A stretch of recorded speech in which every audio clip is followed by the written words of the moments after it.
আমাকে দেখে ফেলেছেন, খুব ভালো করেছেন। শোনেন, এই যে এইসব প্রেম ভালোবাসা, তারপর দুদিন পর পার্কে বসে বাদাম খাওয়া, তারপর রিক্সায় ঘোরাঘুরি করে বেড়ানো, আমি এরকম মেয়ে না, এগুলো আমাকে দিয়ে সম্ভব না। আর এগুলো যদি করতেই হয় আমি সেটা বিয়ের পর করবো। দেখুন, আমি সত্যি সত্যি আপনাকে ভালোবাসি।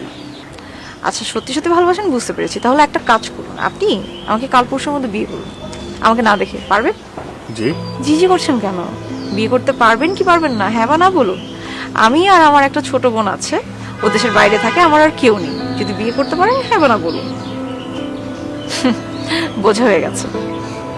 খুব সহজভাবে ভালোবাসার কথাটা বলে ফেলা যায়, কিন্তু বিয়ে করাটা খুব কঠিন। যেদিন আমাকে সত্যি সত্যি বিয়ে করতে পারবেন সেদিন আমার কাছে আসবেন, তার আগে না। আর আপনি আমাকে দেখে ফেলেছেন, কাজটা খুব খারাপ করেছেন।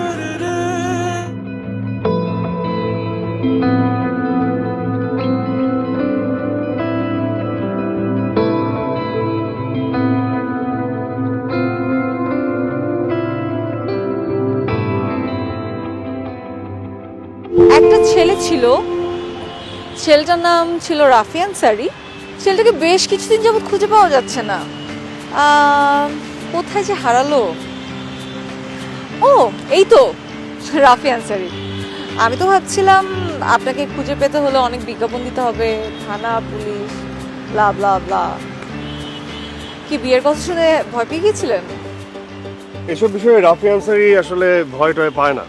আর রাফি আনসারি কোথাও হারিয়ে যায়নি যে বিজ্ঞপ্তি দিতে হবে। রাফি যেটা করেছে সেটা হচ্ছে ভেবেছে। আসলে সেদিন বলিনি, আপনার মতো আমারও বাবা মা নেই।